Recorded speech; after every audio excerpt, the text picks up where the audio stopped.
All right. Conversations are key. Conversations are key. Conversations are key. I'm your host, Key Will Voice, and today we're talking about intelligence as leverage. Not just in the classroom, but in the marketplace. Our guest today is Reginald Shareef, a former tech executive who has worked inside giants like Microsoft and Lockheed Martin, navigating engineering, business development, and corporate strategy at the highest levels before founding the E.D.G.E Foundation, built around the idea that education, exposure, and ownership are the real pathways to impact and generational change. Through his Cool to Be Smart movement, he's reframing education not just as achievement, but as access, ownership, and economic positioning. So today we're diving deep into tech, investing, capital flow, HBCUs, corporate power structures, and what the next generation must understand if they want more than a paycheck. Reggie, Shareef, welcome to Conversations are Key, brother. You ready to key it up with me? Man, I'm ready to key it up, King, man. It's so good to be here, first of all. Blessings to you, blessings to the atmosphere, blessings to the universe. We're sending blessings as we start this beautiful day, man. As we talked about when I stepped in here, all we need is air in our lungs to be able to put ourselves in positions to be great. And I had air when I woke up this morning. I got more air today just walking in this building, surrounding myself with great people like yourself. Just hearing your background and all the things you've been through is beautiful, man. And Black excellence is everywhere, so we should be showing that to the world. So I look forward to a fruitful conversation and discussion today about all of the things that you just mentioned. I'm hoping that we leave our audience at least full, right? Knowing that there are people out here doing some yeoman's work to really, really push this community forward. And I hope that people just really get to see that that's where we on, and that's what we're trying to do. So elated and ecstatic to join you today, Brother Key. Yo, man, I'm happy to have you, man. Happy to have you here, you know? So you transitioned from tech executive to philanthropist. What was the moment that made you say, I need to build something bigger than my career? Well, first of all, for me, I think life is about legacy building. There were a few pivotal moments in my life, particularly with my grandfather, the passing of my grandfather, and him being literally the community organizer for my neighborhood, for the city of Pittsburgh, that really, pushed philanthropy into my heart as a young age. And then the other piece of it was my mother. My mother went through a sick transition kind of during some of these periods in my life. And the pivotal moment was I was literally at work one day. My mother got sick again, and I needed to get up to Pittsburgh to visit her. And it was at that point where I realized that, holy cow, we are in these positions, but most importantly, if we're not taking care of home and our families, corporate America can really drain everything you have to the point where it won't even give you time, right, to breathe and time to really do the things you need to do to be the man of the household that I am. So particularly this moment, I realized that this is what I need to do. So I took a leave of absence from work, called my boss, and I said, I need to be with my mother, right, during these periods because they're pretty important. And they approved the leave of absence and everything was okay. So during that 3-month period, I truly realized that the Creator did not put me on earth to sell Microsoft cloud technologies and services. Wow. Right? So I'm sitting there like, is this what the Creator really put me on earth for? Right? Doing tremendously well, doing a really good job at what I do. But I realized that wasn't my mission. So the inkling, the voice in my head where my mother is like, Mill, now it is time for you to spread your wings and really do you. And put yourself into the atmosphere and into the world. Take that movement that you built and really, really take it to the next level. So that whisper to me is what pushed me into the position that I am today to do what I call take that passion. We all have passion about something, hopefully, but to turn that passion into purpose and then to turn that purpose into profit. So that's what I get to wake up to do. And I would treasure and give all of those gifts to my grandfather and my mother for putting me in position today to start this movement. And I haven't looked back. Wow. Isn't it crazy how you could be at like the height of your career? You know, at one point I had an office in Times Square, and I remember I went to work one day and I just said, you know what, I can't do this anymore. This isn't where I want to be. I went in on a Saturday, I cleared my office out, and I knew that was going to be the end of my time there. And I felt like I was crazy. You know, it was like, man, you know, I made it here. I used to watch this network, and this is what I always wanted to do. But it felt like it was, you know, there was a different purpose for me. I haven't fulfilled what I needed to do at that time, you know. So I commend you on, you know, taking that leap out and even recognizing that, you know, that it was something different for you that you wanted. Yeah, thank you. Yeah. Why was it important for you to frame the foundation around it's cool to be smart, right? Instead of just another educational nonprofit? Yeah, so it's cool to be smart was kind of birthed 15 years ago to be honest, right? It's just always been a vision of mine, right? And it's always just been a strategy to say how can I focus on intellectualism, like you mentioned earlier. How can we focus on intellectualism? Why does African American interests only become sports, athletes, rappers, singers, dancers, blah, blah, blah? We have not celebrated an intelligent black mind in a very long time. And if you look around, there are very few movements, there are very few projects, very few music, very few documentaries on anything outside of the things that I just described. So 15 years ago, it's in my brain. Okay, cool, blah, blah, blah. So we fast forward. So I started the foundation right there around 2018, and then we officially broke out in 19 with the focus of the acronym of those letters, which is education, development, growth, and excellence.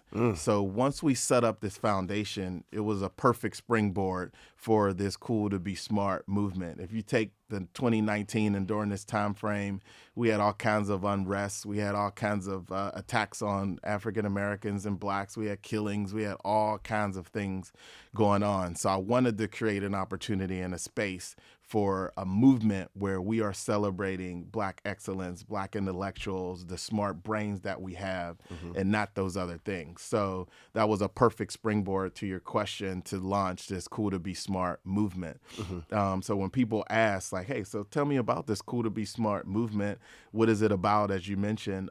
Let me explain it because I think it'll set the stage for some of our conversation. So we think about being smarter to think about the world today. A lot of things were just focused on STEM, right? And I'm a technologist. I'm a computer science graduate, software engineer, engineer by trade. So technology is what I do. 24 years, you know, being a technologist. So working with these corporations, I spent a lot of times in classrooms, a lot of times with students, a lot of times with people that are at universities, professors, all the way up to top executives at companies. So STEM has always been the focus. Well, here's what I realized is that STEM is not the only focus area that we should be focusing on. And in particular, for African Americans, we value other things outside of those 4 letters in STEM. So let me explain. So when we talk about STEM, science, technology, engineering, math. So what we do at It's Cool to Be Smart, we expanded that where we say we go from STEM to STEAM. So let me explain what STEAM is to us and why. So STEAM for us is we realize that Black folk in particular, and these are the people that, you know, that I'm out here trying to represent and trying to grow and develop, we have a keen focus on entrepreneurialism, entrepreneurship. We have a focus on being influencers, on running our own businesses, starting our own businesses, doing whatever it takes to work for ourselves, right? That's Absolutely. a key component to our culture that is missed through just STEM, rather. So the second piece is we are also heavy and deep into the arts. You can't talk to African American, Black, and brown person without focusing on the arts. And I'm talking traditional art and I'm talking about music. You just can't. The other thing is I realize that the biggest issue that we have is our deficiency or lack thereof and or knowledge of money, what to do with our money, how to invest our money, spend our money. We are very reckless in that. And then the other piece is mentally, we have been through so much that we as a people are so damn tapped every single day. And think about you as a black man when you got to wake up and you put your shoes on and you got to get out here and get busy. The microaggressions, the things that the world is throwing at you every single day, and you got to wake up. Our mentals are tapped. The things that our sisters have to go through every single day in the workplace, in this world, like we are going through a lot. So mental is very important too. So here's what we decided to do. Not just talk about it, but we decided to develop programming that's centered around redefining STEM to STEAM. So STEAM to us is science, technology, entrepreneurship is the E. A is the arts, traditional art and music. The other A is asset management, how to do the money thing. And then the M is mental health and wellness. We can't do any of that without having sound mind, without being mindful and focusing on those things. So we redefine STEM to STEAM, and we do that through edutainment. You remember KRS-One, right? Back in the day, his term was, yo, I want to do edutainment, which is how can we deliver these initiatives, these programs in an educational way, but how can we also make it entertaining? And that's where the center and the intersection of the work we get to do is edutaining through redefining STEM to STEAM. That's dope, bro. That's dope. Dead serious, bro. That's dope. So, you know, just even coming up with that whole concept, what did that look like? You know, because that's a lot that you just laid out right there, and it's very well thought out. You know, it covers all of the benchmarks. You know what I mean? So, what does cool mean to you today? So cool is, and it's in the definition of what we do. Boom, boom, boom. But cool. To anybody that's not watching, if you're listening, he has the shirt on. It's cool, CTBS. Yeah. To be smart. Yes. Okay. CTBS is the short. Boom. Cool to be smart, and then boom. So cool is and smart is an acronym. So cool to me is to be conscious. Cool to me is to be optimistic. Cool to me is to be open-minded. And cool to me is to be loving. Say it again. In our communities, we don't talk about love no more. Why? But we should be waking up like I wake up every day. I'm leading with love. You see the vibration that you have, the vibration that we have every single day. I'm trying to get out here and get after it. But love is at the centerpiece and the cornerstone of the things that I want to do and get to do. And we can't do that if we're not being conscious. We can't do that these days if we don't have an open mind about the world, about what we're seeing, about what we're up against. And if we are waking up every day and putting a negative mental framing on your brain and you're not being optimistic, then you're missing out on some of the key principles of life. So cool to me is that, cool to us is that, and we want that to be cool for the world. We want it to be the same acronym as well. So you know what I want to dive into a little bit with you is our culture rewarding visibility more than value?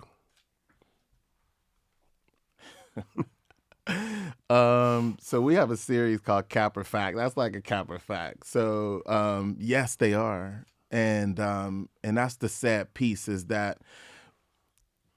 But if you think about what the media has done to us, what the social media has done to us, it really put our folks right in a box where we feel like being visible, right, is the most important thing. Like being seen, being out, I'm outside, all of these different terms, right? It's like it puts way more value on visibility than it does value, right?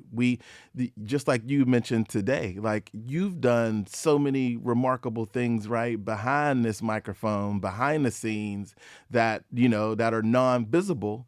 but you've made an absolute significant difference. When you take, I got one of my buddies, Craig, he runs a company called Rap Plug, right? And Rap Plug is kind of like the LinkedIn for hip hop, and then they're getting into like master classes and things like that. So we talk a lot about even something as simple as the music industry. Everybody thinks that the artist, the rapper, the singer, right, is the only thing to do in music, right? But there are another 100 roles that you and I are aware of, right, that artists need. So the behind the scenes, the non-visible, there is a lot of awesome and amazing work going on. So to answer your question simply, yes, people are way too over pivoting on visibility rather than value, and we need to switch that. And that's what our movement does. We focus on how do we add value to the individual? How do we add value back to the communities? So, do you believe that we unintentionally made it harder for young people to prioritize education? I would say the opposite. I think we've made it intentionally distracting for our young youth. And this is white, black, and whatever, right? Because we have distracted ourselves with worldly things. We've distracted ourselves with negative energy. We distracted ourselves with the people that we have put in front of the universe that are black. They don't represent the collective of who we are. I know way more engineers and scientists than I know dope dealers. I know way more black queens than I know freaks.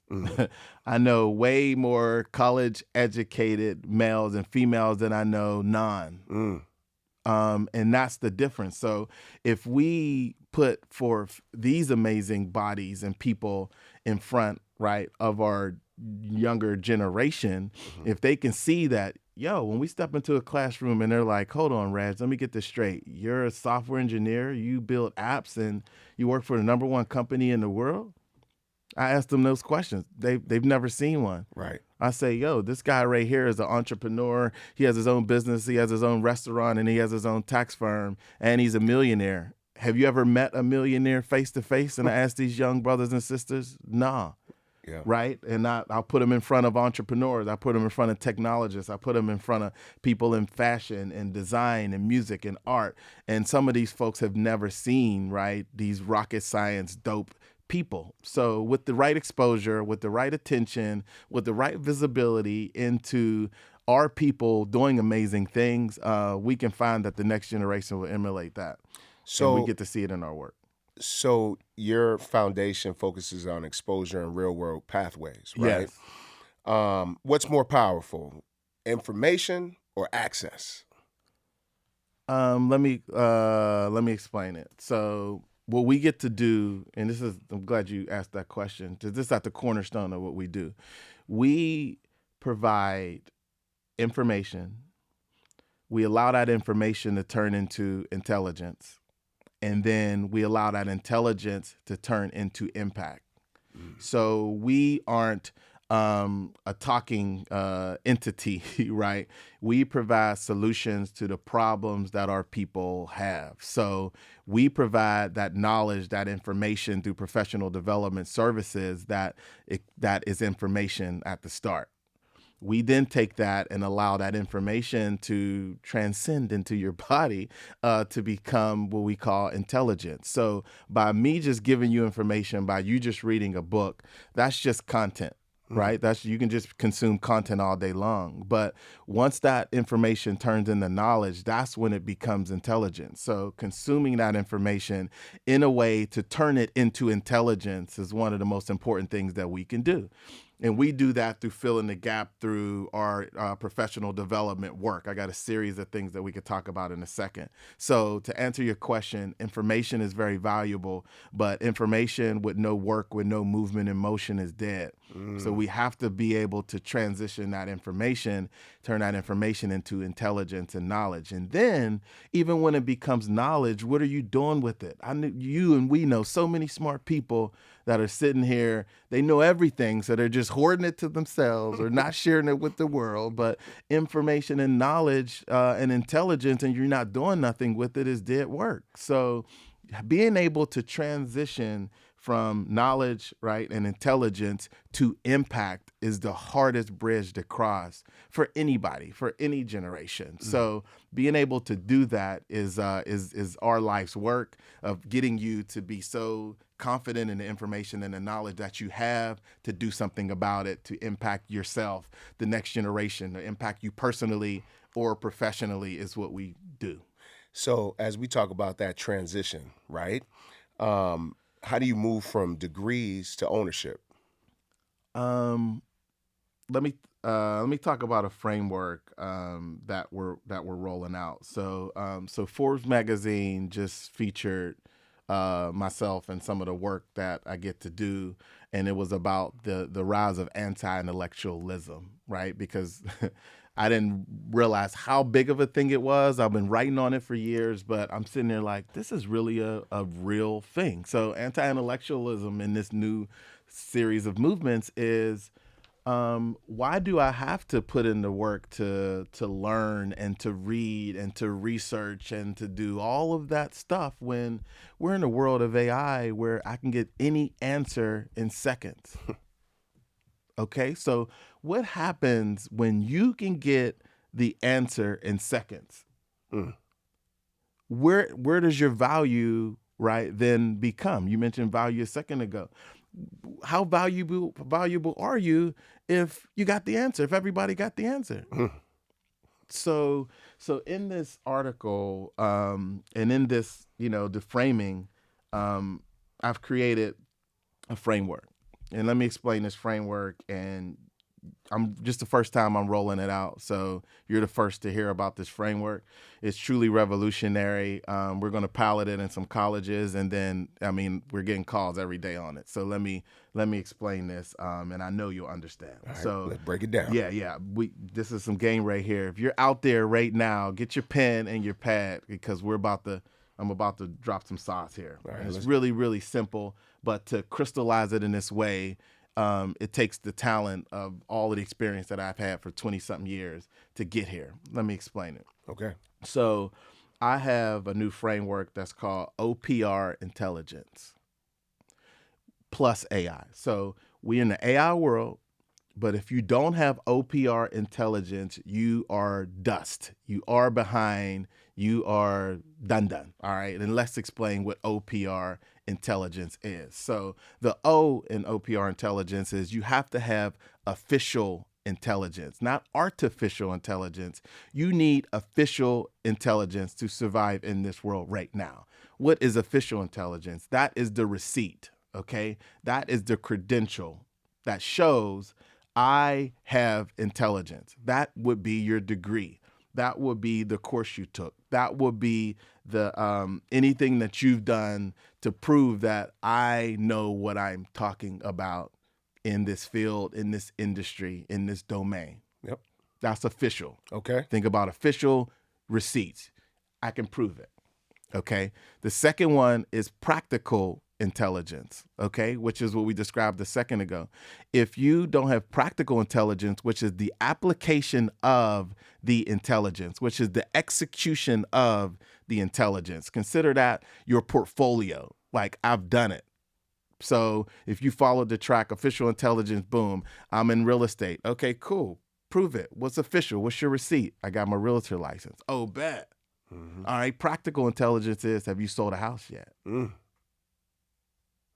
So you have to have the intelligence in the field, in the industry, in the credential that you have. That's practical intelligence. Okay. And then we have the R. We need real intelligence. Real intelligence is your ability to reason. How rational are you? What is your problem-solving skill set like? What is your critical thinking path? That's the real intelligence. And guess what? That's what people don't have today in the rise of AI. They can't tell you how they got the answer. Critical thinking is gone. Critical thinking is gone. Mm-hmm. So if you don't have that, though, if you don't have the OPR in this new world, you will crumble. So So that foundation, that framework, we're going to be rolling out to the world very, very soon to be able to communicate that these are the other skills that you need, and let us help you build these skills. Let us help you develop your critical thinking capabilities. Let us help you develop your portfolio or crystallize the knowledge and information that you have to turn it into a portfolio. And you need to be waking up every day trying to figure out, how can I get me some official intelligence, because you need to be ahead of the game. So OPR intelligence is the next big thing. So for young professionals entering tech or corporate spaces, this is something that could be a part of the strategy beyond just getting hired, right? Yes, it is. It'll go beyond getting hired. And let me give you an example. So to get hired, you go through a behavioral interview process. Okay, that 90% of every single person that has been employed in a job, you go through a behavioral process. A behavioral process is focused on 7 key tenets, right? How adaptable are you? What's your initiative, problem solving, leadership? A few other things that are baked in there. And if I AI'd my resume, got it real saucy. Okay, if I memorize those 7 tenets of a key behavioral interview, I can convince you that I'm the real deal, that I'm the done data, because I've practiced and I've studied. The boss. Okay, but let me tell you what happens now. So on the corporate side, I get this same person that comes now that I hired, saucy. But guess what? You can't do what you said because you AI'd the resume, and you can't even prove your work because you don't have the real intelligence. Drip dry. So you know what's happening to the new generation that's coming in entry-level roles and positions? They don't last. They don't last because they don't have OPR, right? They're going to the boss and they said, "You just asked me for the answer. I gave you the answer." Yeah. And he's like, "No, how'd you get there? What was your thought process? Let's talk about that, because the answer's wrong." Right.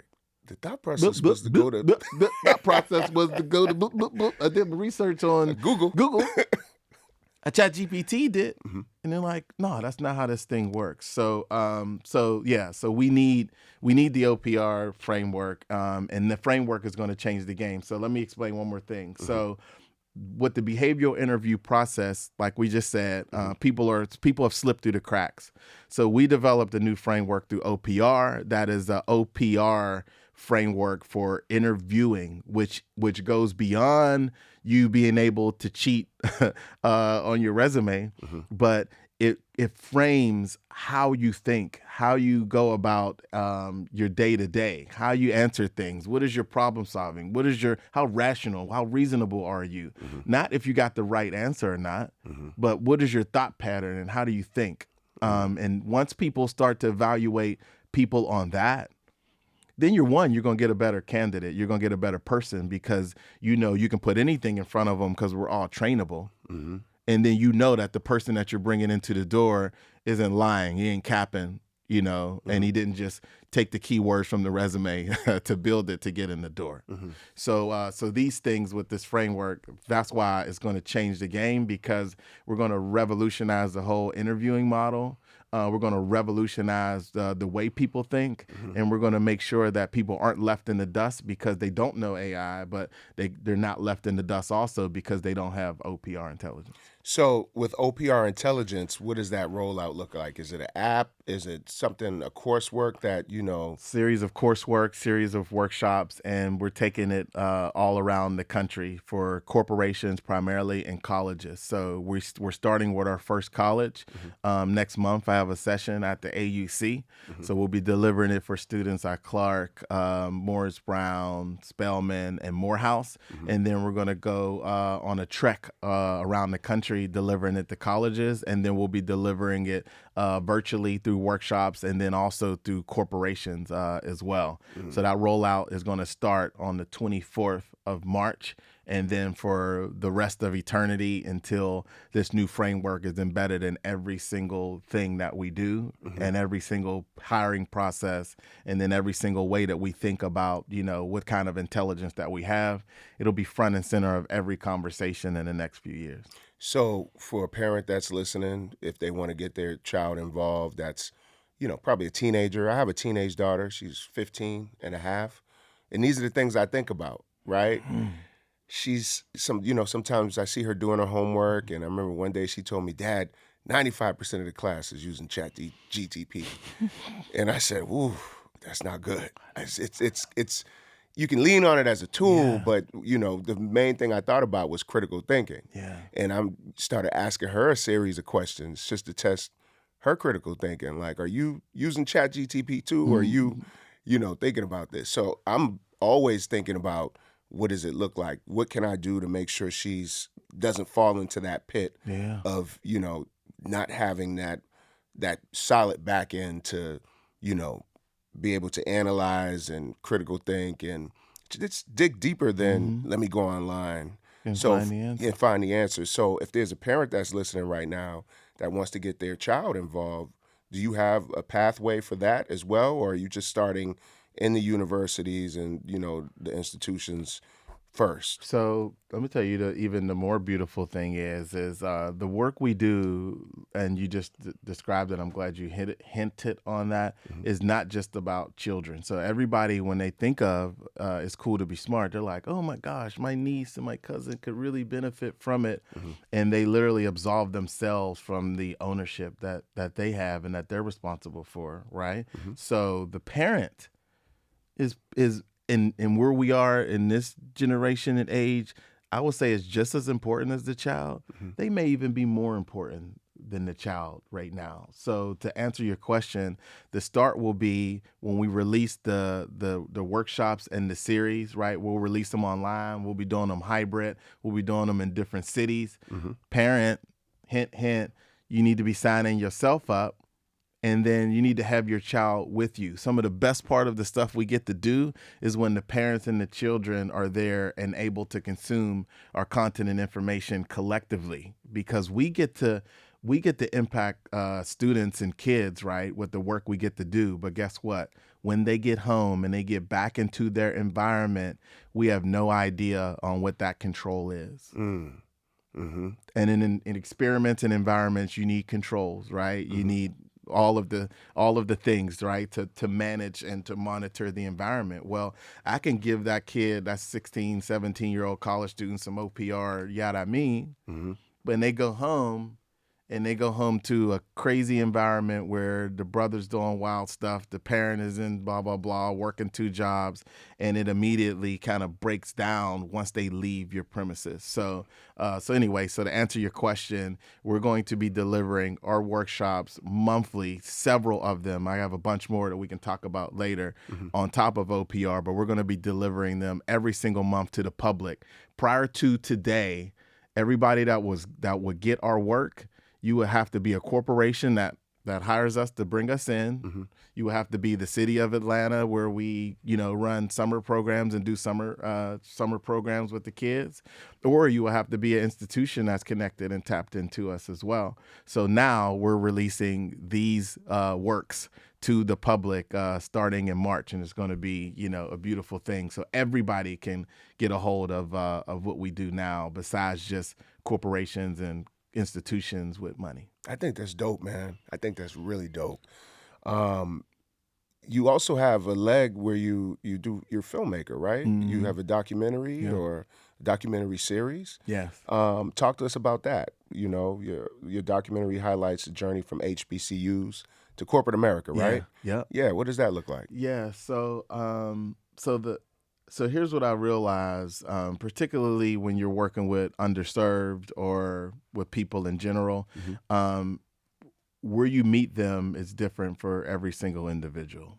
So what we decided to do through this edutainment, it's cool to be smart system and process is we said, how can we meet everybody where they are? So one of the ways is people learn through our senses, right? And you're in this world, but radio, audio, video, stereo, what you see, hear, smell, feel, touch, everybody learns in these different neurotic ways. So with that said, we needed all of the mediums to be able to reach the people, right? So we do the professional development work where we're talking to you, where we're sharing knowledge, we're sharing game, check. But we also realize that our people are auditory and we're art. So it's like, how can we fuse art and the music into the message? So we developed the album. So it's cool to be smart as an album as well. The album is a soundtrack to the documentary.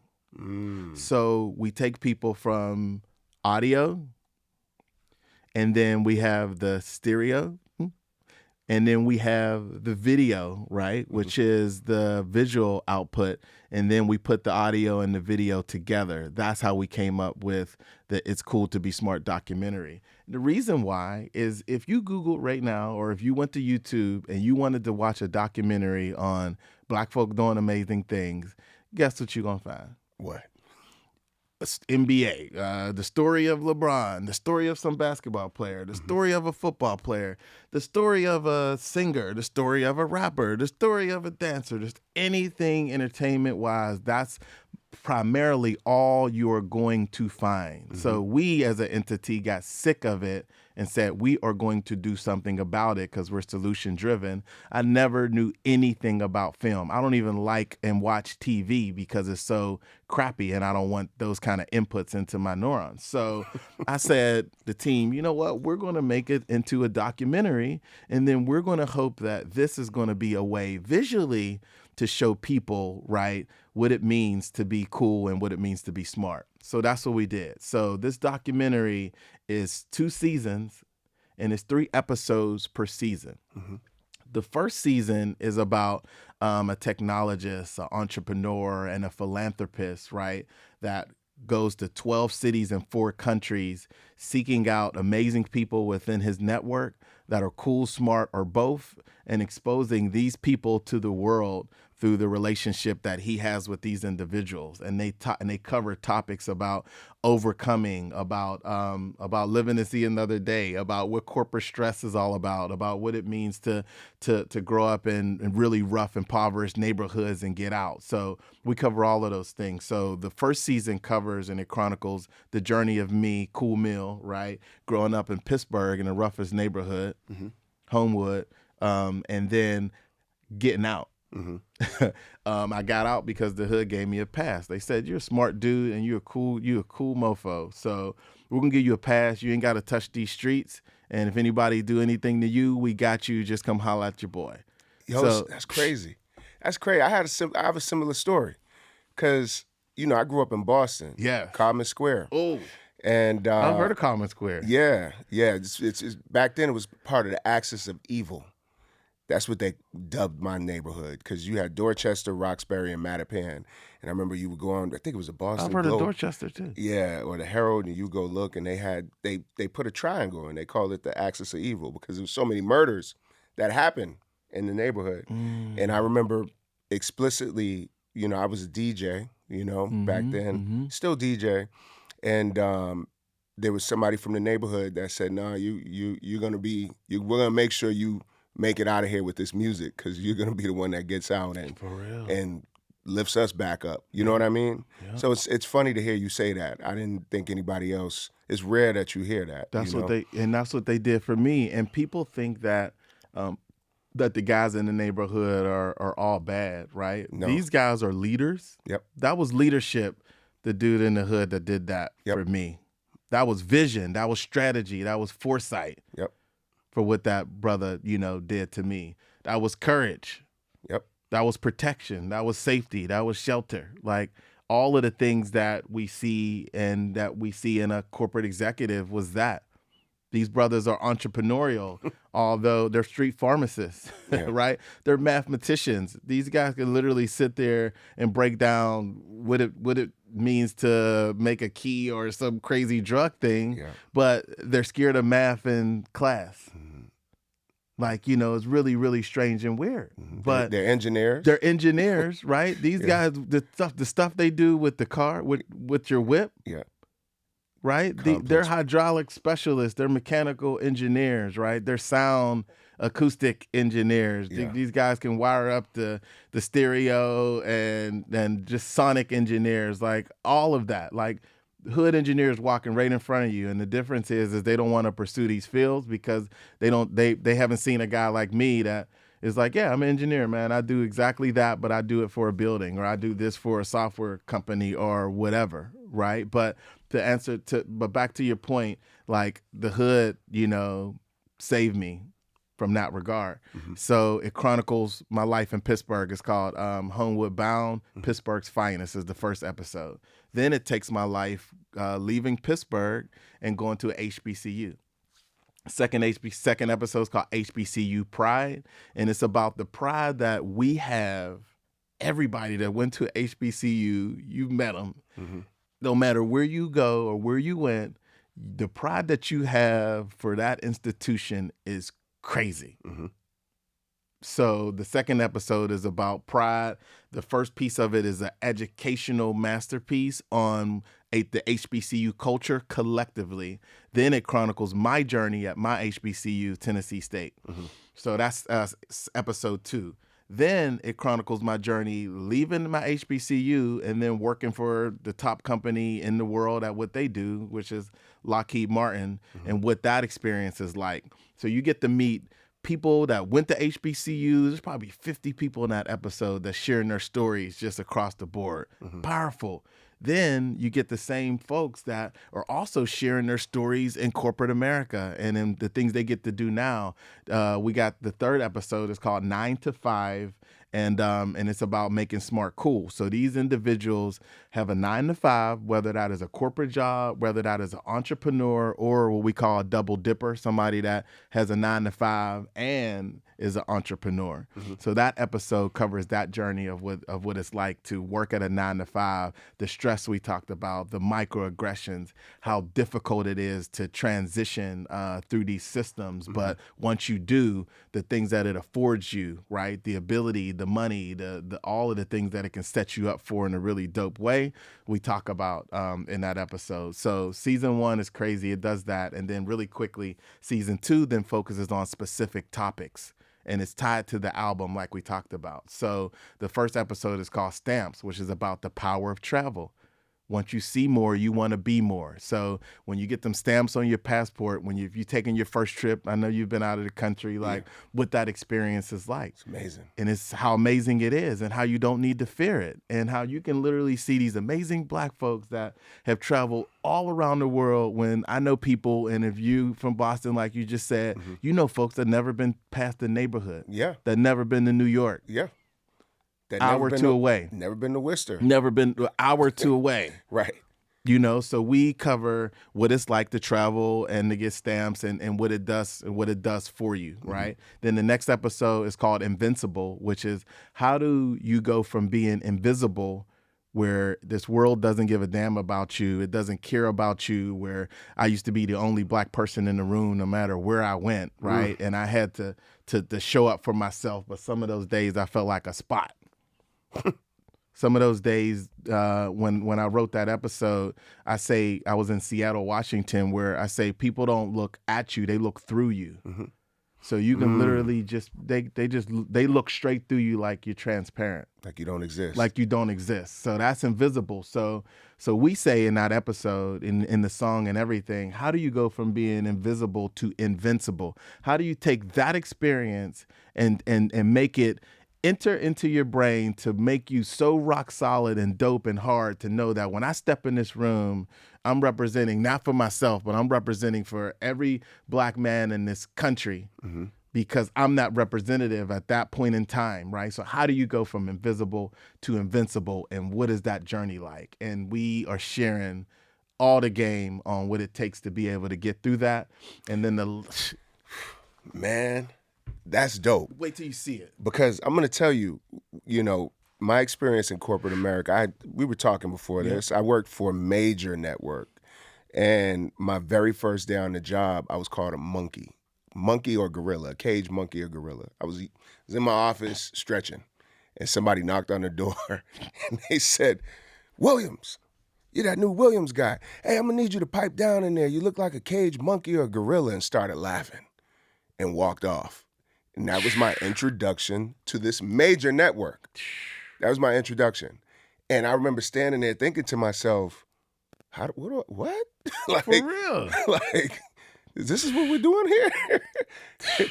You know? And every day there was some kind of microaggression, but I didn't have a manual to say, hey, you should do this, you should do that. What I did have, I was fortunate enough to have, people that I could call who worked in corporate America, and they say, oh, well, you probably should navigate it this way or do this or do that. But, there was no manual. There was nothing there for me. There was a lot of things I had to learn on the fly. Man, you know what I mean? Man, so it's rough. good to have a tool like that where you can go and watch and, you can get some real insight from people that have, been through it. You just said it, but that's what the documentary is. It is a manual, the blueprint, a blueprint for how to view things, to how to look at things, to how to evaluate your mind. When's the last time, like, people watch the documentary and they're literally, like we were talking a second ago, they're taking notes. They're like, man, y'all, you talked about, your mission equals GPS. You talked about all of it. You dropping game and jewels. Folks are watching it 2 and 3 times because it's one of the few projects that's actually edutaining, where you ain't just watching it just to bend something. You watch it and then you learn something. So you're exactly right. It is a manual. If you're in a corporate journey or atmosphere or space and you need to know how people are navigating through that, then the 9 to 5 episode is going to bust you upside the head, right? You will not be able to think after watching it in the same way that you were before you watched it, right? If you're somebody sitting there scared as hell or watching everybody else travel or never left your neighborhood and you watch that episode of Stamps, you're going to be like, people, seriously, they book trips after, they go get their passport after they watch that episode because they're like, oh shit, I don't need to be scared anymore. These brothers been to Zimbabwe. These brothers been way over in favelas in Brazil. Like, if they've done that, why can't I do it? Yeah. So it becomes that playbook, right? That people can just check out, view, and watch and say, yo, like, this is what I'm talking about. But that's why we did it, because we need to show all of those senses, right, to our people in the different ways that we learn. Everybody watches television, right? Why not push play on the documentary and get some of these jewels? Yo, it's crazy, man. I'm going to ask you something, but before I get to it, my pops, he went to HBCU. Oh. And where'd he go? He went to Howard. Oh, okay. Yeah. And he was also a computer scientist. He worked for Raytheon, Wang, BNN. And we talking back, this is back in the 80s, 80s, 90s, and I remember 1%. He was 1%. I would go to his office. He was the only person of color. And he would always tell me, son, don't get caught up around here where we live at, man. You need to get out there and experience the world, travel,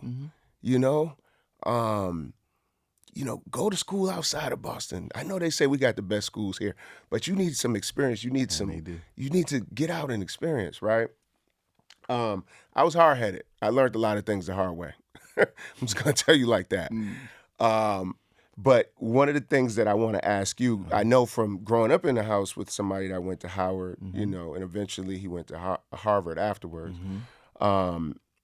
What do you think HBCUs uniquely prepare students for? Oh man, for everything. One, it is the safe space for your brain, your mental health, and your sanity. So you're literally, think about this. When they usually see Black folk in environments and crowds, the world gets scared. Secondly, if you see Black folks in an environment and crowds, they're likely at a concert or a sports event. But when you go into an environment where the majority of everybody in that environment is Black, and they're there for one cause, which is to get an education, it immediately like relieves, like the monkey just jumps off your back because you're free. You feel safe, and you feel like I'm in a space where this brother right here, he's from Boston, he's from the hood, and so am I. Like, we've been through some of the same shit, yo. Or you're a middle class kid that had a really great upbringing. You're gonna see a dope middle class kid that had a very similar upbringing, just like you, where you were 5%, black in the class. So the one thing is it's going to provide a safe haven for you. In the documentary, we talk about the 7 C's of HBCUs. What I'll just talk about a few, but the culture. So you get a new cultural experience that you've never had and seen before. You're in an environment where there are people from every city, where there are people from different continents and countries, right? Like, it's just crazy. We talk about the cost of going to an HBCU. Like, it's cheaper than going to another college, and you're going to still get, the same resources, the same education that you would get anywhere else. The camaraderie is unlike anything that you'll ever experience, because you get the opportunity to build and to grow with these other people that are all going through the same thing that you're going through, and just going through that experience is unlike anything that you can think about. So the other 7 C's we could talk about, I'll share with the community later, but you get those 7 C's, and you can't get that experience anywhere in the world. And I'll give one more example. You go to a PWI, most of the PWIs all have a black component on the campus. So they'll have Black Student Union, affinity group, or whatever, right? And no shade to them, because they meet the needs of the students and the black students at that school. Right. But you may have 100 or 150 people that are part of the Black Student Union at your PWI. Imagine going to a Tennessee State when I was there that had 9,000 students, all black. Imagine going to a North Carolina A&T today where they got 15,000 students. Imagine Howard, 12,000 students. Or you go to Morehouse with 2,500 students, like all black. There's no experience like that. And you're with some of the most impressionable minds, and it builds you, and it gives you so much character that when you step into the door, that HBCU pride, it takes people through. What does corporate America still misunderstand about HBCU talent, in your opinion? So, one, they don't really know about it. So they need an education lesson on it. Two, I've been in environments where there are corporate leaders that feel like HBCUs shouldn't even be around. The ones that know about it, they're like, why do we have HBCUs now? We're in the 20 blah blah century. It's 2026. What do we need an all black school for, right? Even our current, leadership today, they're rolling back DEI. They're taking away money from HBCUs because some of them don't understand and see the value, right? That's within it. So one, it's an educational thing that they need to know about. They've really truly only heard of a few of them: Howard, Spelman, Morehouse, maybe. The other ones they never even really heard of. So one, we got to get on our horses to talk about the value of what these HBCUs bring, and then we got to come with the facts and the data. Like, half of every engineer that's working in the workforce today come from an HBCU. Majority of the black doctors that are in these hospitals come from HBCUs. Like, we got athletes and entertainers and all of that's come from these HBCUs. We got vice presidents like Kamala Harris that is a Howard grad. We got your Oprah Winfrey, that Tennessee State grad. So we have nothing but excellence that comes out of those walls. So when you frame it differently, when I'm in the corporate offices and we're talking about my school and why it's important, and then I get the name drop, the reason that you have your cell phone is the guy that invented that chip is Jesse Russell. He's a Tennessee State graduate, right? I talk about Oprah Winfrey, right? Yeah, she went to an HBCU, Kamala Harris. And you start to talk about people that they're aware of and that they respect. They're like, oh, shit, I didn't know that. You don't say. And then lastly, you hit them with the reason why you need it is because HBCUs were created because initially y'all didn't want black folk to go to school with you at your PWI. right? So the government or, these entities said, all right, well, let's create a space for, these African American folks to get some education. And we went in that route and been killing it, ever since. So you can't now say that there's no need for it when at first you didn't want us. Mm-hmm. So anyway, that's the dichotomy, but I think it comes from information, it comes from education. And I've had non-Black people watch the documentary, and when they watch that HBCU episode, the whole first part of the episode is the history of our HBCUs and the pride. Mm-hmm. They get it. They call me, they message me, and they're like, Reggie, I get it now. And damn, that HBCU experience, that Tennessee State experience, now I see how you are, why you are, the way you are, and the way that you approach life, and the experience that they have the experience that they've gotten from me. Mm-hmm. They know that a key part of that is because of the pride that was developed through going to an HBCU. Do you think corporate America is a stepping stone or a destination? It's both. So for some people, it's a destination. Like for example, I know friends that are killing it in corporate, that are making more money than anybody that I've ever known that's been an entrepreneur or anything else, right? They decided through their journey that this was going to be the thing for them. So it was going to be a destination for them. I know other people, like myself, who was a double dipper, right? And the double dipper is somebody that uses their 9 to 5 to fund their dream. So like we talked, business partner. It's a first business partner. It is your first business partner. It's your first business partner that's going to pay you every week or bi-weekly or monthly, Mm-hmm. and the check is going to come as long as you're showing up and delivering and adding value, Mm-hmm. right? So if you're doing the right things, then you can save that money, you can put it in the right places, and you can push that into your own dreams and aspirations. And once you're ready to lift off, then you can lift off. And that's the same thing that I did. I was working at Microsoft, as I talked about. I realized that this was the time for transition, a time to move on. And I've been double dipping for all of those years. So I knew that this was my time to clip my wings and fly. Yeah. I didn't just start off being an entrepreneur day one after somebody gets laid off or they've been impacted by their job. It takes 5 years before you're going to get any motion. Yeah. So since I already had that 5-year jump, when I left corporate America, I was literally running already. Mm-hmm. So, I'm just catching up with the plane at that point. Right. Grabbing and just floating, right? Because right. I'm not starting from scratch. So to answer your question, everybody has a path. Some people's paths are the destination once you get into corporate and you're killing it and you're safe. And then other people's paths is more entrepreneurial, where it's like, hey, I'm making these folks rich, but not myself. And that's a real thing too. Yeah. Or are you tired of dealing with the microaggressions or dealing with the man? It's very difficult, right? Making corporate a destination. So, I like to say I like people that do both. And I know people that do both and that are very successful at both. And I know people that have chosen their lanes and that are successful as well. So I think it's all of the above would be the answer. Yeah. I didn't go to HBCU, but, I worked at some of the top Black companies in America, Mm-hmm. and some of the top companies that aren't Black companies in Mm-hmm. America. And when I got to those other companies, I realized very quickly, I was like, woo, this is a big difference, a big difference. Mm-hmm. And it got me to the point where I was like, all right, I'm done. Yeah. I'm ready to go Yeah. back over here for a little bit, Mm-hmm.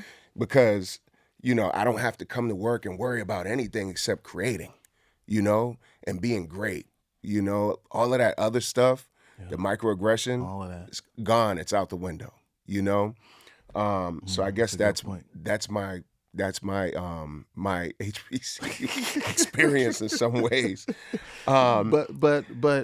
But you were raised from the heart of a HBCU champ, absolutely. right? That Yep. had the best experience, and without your father going through that experience, I know he's prideful, right? Mm-hmm. There's nobody that's ever went to Howard that's not prideful, right, and confident, Yep. right? And like you just mentioned, he baked that into your DNA with you knowing it or not. Yep. So you're from the cloth, of an HBCU as well. Yeah. Like it affects the whole family when you have even just one, right, that goes to an HBCU, because you see how they move, and most of the time they're going to move different, particularly if they've had a successful, opportunity while they were there. Yeah, because his story was he went to a prep school in high school, Mhm. and he got accepted to Harvard, and he turned that down to go to Howard. And my grandfather was And a pissed. conundrum. He's like, "Boy, what are you?" And it caused a rift between the two of them. But my father always told me, he said, "Son, it was the '60s. I was the only black kid, in this school, or it was like two or three of us. And you don't know what I went through. It was traumatizing. And I just needed to heal, and I needed to be around people that look like me. I needed to be around my people. Yeah. That's why I made that decision. You know what I mean?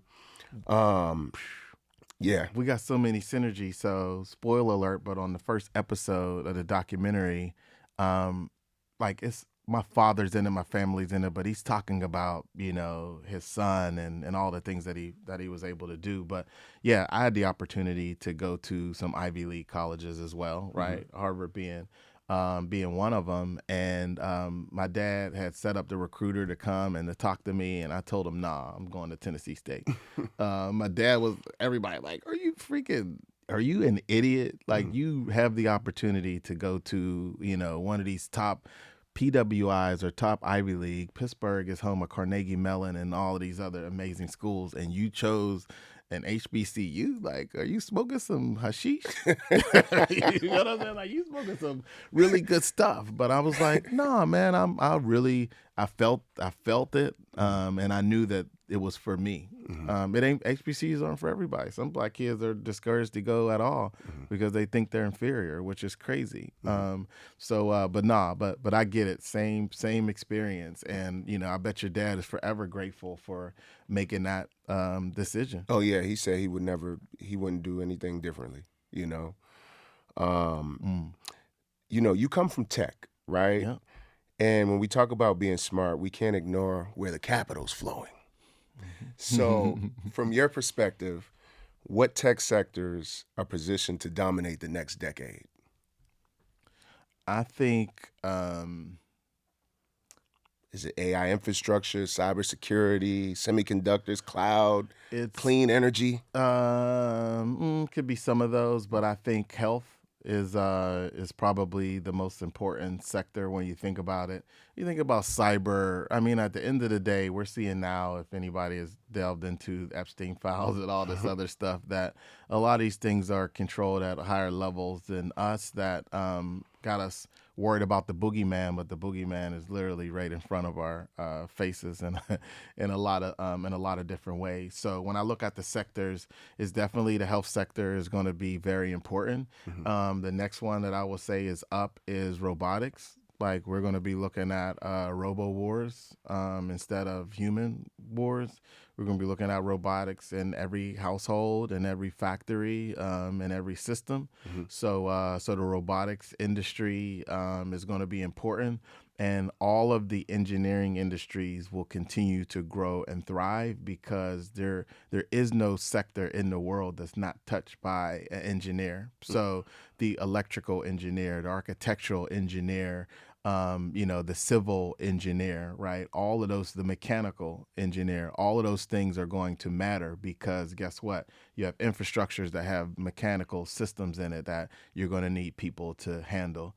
AI can't do that yet, right? It's probably 10, 15 years past before AI can come in this room, right? And wiggle some things around, or get that screw tight as it need to be, right? It can do the task in a factory like an Amazon or whatever, but it's going to take a while before it affects that engineer that can handle mechanics, that engineer that can handle a structural system. You can lay down the concrete and have an AI robot do that, but when it's off, when the leveling is not there, you need human interaction and human hands on stuff like that. And then the healthcare industry, which is still high touch, is supremely important, because they do have some AI related surgeries that can cut some things with precision, but you still need a doctor present, and you still need human interaction to be able to make that happen. So the nurses, all of those folks will still be around because the high touch things are important. Psychology is going to be important, which is one of the few soft skills that may not be touched in the next 10, 15 years because, we're going to be going crazy and you need a therapist and somebody that you can talk to outside of a robot or somebody on the other end of a telephone. So those would be the areas that I think are very important. And then I would say, lastly, you got people out here that are building apps and that are starting startups and all of that. Well, when you're in a world where everybody has the answer, when anybody can build an app through using AI, then you'll get to a point where who are the users, who are the buyers, who are the sellers?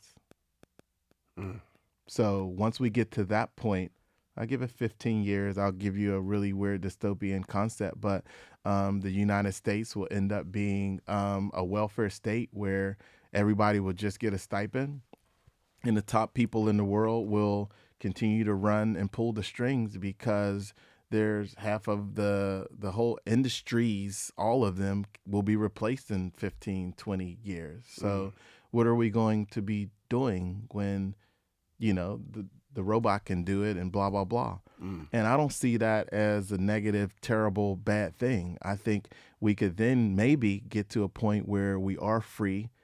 We are free in thinking. We are free in living. And we're living in a society where you literally can be able to do what you want to do, when you want to do it, how you want to do it, rather than be tied to a 9 to 5 every single day in slavery and, servitude. So it's not that dire as people describe it. It may provide a silver lining for a lot of folks, is my crazy theory. So if a 16-year-old walked up to you today with $500 and said, I want to invest in my future, what would you tell them to do? Invest in your brain. I tell them, so the average person is going to tell you, put it in the market, right? Put it in Bitcoin. You see what's happened to Bitcoin in the last 3-4 months? Nobody's talking about it, right? But anybody that's invested in Bitcoin, unless XRP, you got in XRP, all of them, unless you got in 10 years ago, right, have lost 30, 40, 50, 60% of your entire portfolio. So one, I'm not going to usher a child into going into the market when these markets are controlled and constrained. I'm going to tell that kid, you need to be investing in your brain. You need to be investing in OPR intelligence. You need to get you some official receipts and some stamps. So if you need to put that into a training, you need to put that into a course. You need to go to cooltobesmart.com and subscribe to one of our 15 workshops, whatever you got to do. Put your energy and effort into your brain, and you need to figure out how that kid can develop real and practical intelligence, meaning you learn something, you do it, and then you teach it, you talk about it, you learn some problem solving, because that's going to set them apart. So I know it's a different twist to the question, but I would tell them invest in their brain and intelligence. If you were 19 again today, knowing what you know about tech and wealth, what would you focus on immediately? I think I got lucky by paying attention, by listening to elders, by the school of hard knocks, by watching the streets, watching the movement of people, watching trends. And I got lucky by wanting to dive into a sector that I saw that was the future. And at that point, it was engineering, software engineering, et cetera. So I got lucky by doing that. So if I'm looking at now, I'm looking at how can I be a developed human that could have STEAM, right, in my pedigree and in my DNA. So how can I be well-rounded enough to know about science, to know about tech, to know a little bit about business, to understand music and what it does to tickle your receptors in your brain, right? To know about money, to know about, mindfulness and mental health and focusing on, meditation and blah, blah, blah. So the STEAM sectors and areas will be what I would focus on, or what I would tell a 19-year-old to focus on. Like, yeah, get your OPR intelligence, get some things that really make you excited, and then figure out through that journey how you can turn that passion into purpose and that purpose into profit. What's an insecurity you had to overcome in order for you to lead publicly? Yeah, to lead publicly. So I still grapple with this even with today as I talk to people and I've led these different movements. I've had a fortunate, blessed ass life, and I'm dead ass serious. So with this fortunate and blessed life, I've learned so much. I've had so many bumps, so many bruises, but I've used those things to do what I would call, in the quote, anytime you lose, you are just learning how to win. So I've lost enough to be able to put points on the board. I'm blessed, right, to have been in the rooms that I've been in, to work for the top corporations that I've worked for, to bust my ass every single day, right, to make sure that I'm showing up for myself and for others. All of those things is beautiful. So to answer it, I won a lot, and I put so much into my brain that every single day I'm going to get after it. That the issue that I have that plays into my brain is that some people just don't want to see consistent winners. So even in my life now, there's folks that are tone deaf or things that I do. They're like, yeah, that's cool, Mill. You meet people that know me. Yeah, that's cool, Mill. I expected that out of them, right? Some of it is a credit, and then some of it is a discredit to the effort and the hard work that's done. So I'm constantly thinking about that. Like, I want to really continue to win, and I don't want people to get tone deaf by the winning. Secondly, the work that I get to do, since I'm out here every day, and once you become the focal point of an entity or a movement, then you become the face of it. And then by becoming the face of it, people can view that in different ways. Oh, it's selfish, or oh, it's blah, blah, blah, blah, blah. Who is this dude that's done a documentary on himself? Rather than thinking about it that, damn, this dude that built a legacy, why he's alive, and he is giving roses to everybody that's around him and it's in his circle. Like, we should be celebrating, right, people like that. So so just to fast forward to answer your question in a deep way, the things or the insecurities that I have is that I don't want this world to be tone deaf of dope ass people that we introduce them to, right? Including myself. I'm a dope ass guy, and I'm confident in saying that because I know what I put into my brain in order to be here. But I have an army, a freaking army of dope people, right, that's around me that I want to be able to highlight and showcase to the world, and we're doing that. And then I want to be able to share all of this sauce and all of this game with as many people that will listen. So my hope is that people that are listening to this conversation today are able to tap in and tune in and say, he said something that piqued my interest to make me want to learn more about HBCUs. Or, man, I'm going through hell in my corporate job. Let me see if I can turn on that episode and learn something new. Or, I've never been out the country. I've never been out the hood. Let me watch the Stamps episode to see if this is something that can, put a little bit in my belly to make me blah, blah, blah. Or the person that has been invisible, right, in their workplace, or invisible in their house, or invisible, in the opportunities that they've seen and been in, that they can watch that and see people that have been through things like them and say, God damn, like, I can do this too.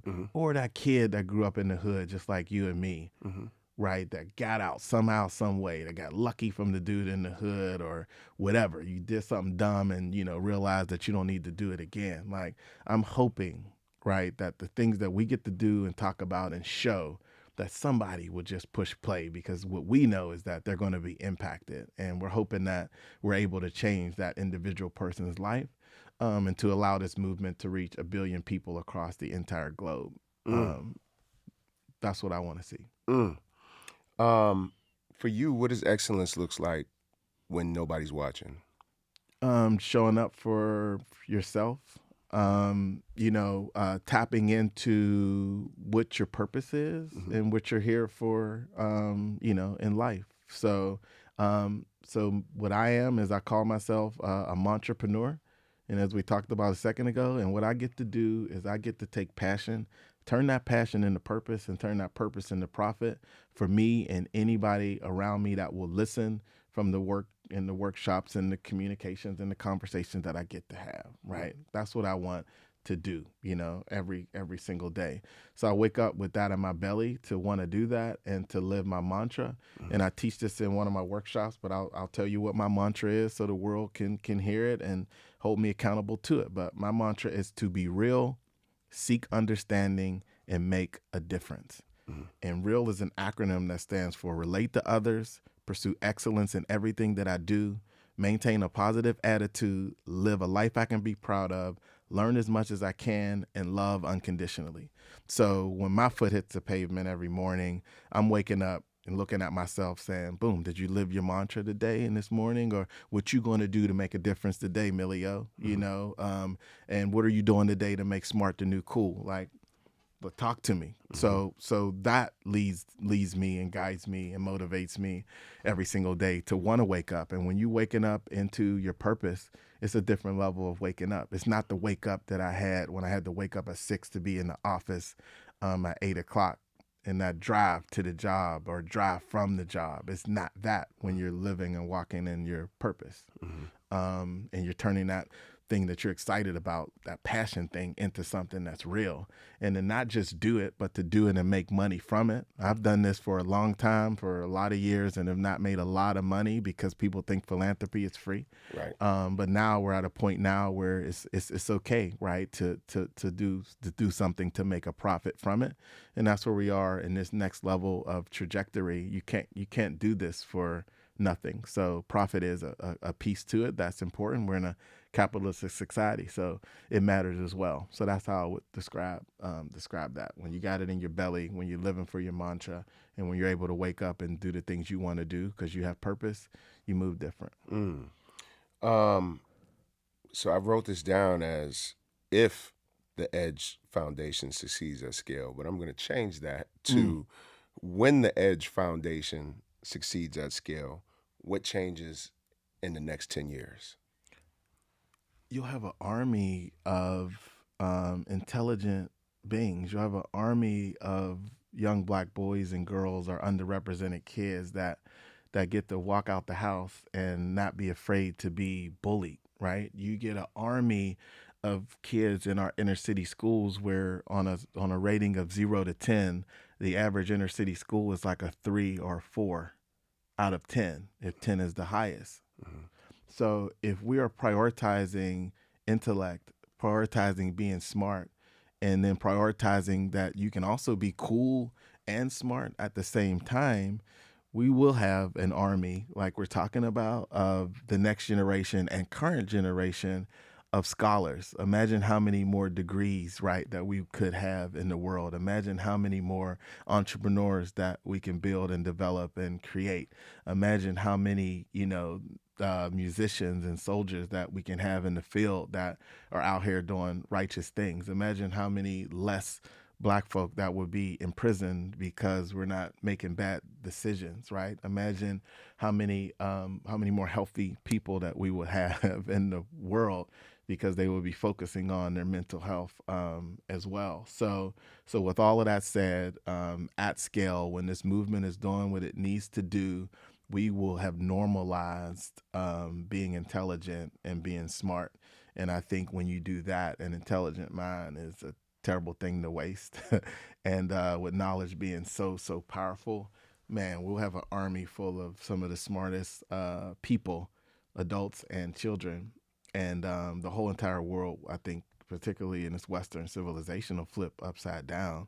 And we would no longer be in servitude. We would no longer be in jails. We would no longer be impacted by, oh, I'm not that smart. Yeah, you are, man. And smart is cool. So imagine that cool dude that's no longer viewed as the guy in the neighborhood, but the smart kid that got the 4.2. Imagine when we start celebrating them in these movements.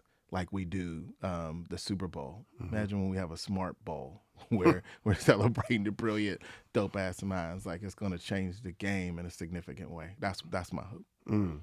So here we do a little something called Keys to the Street. Mm. Keys to the Street is our version of dropping gems. So,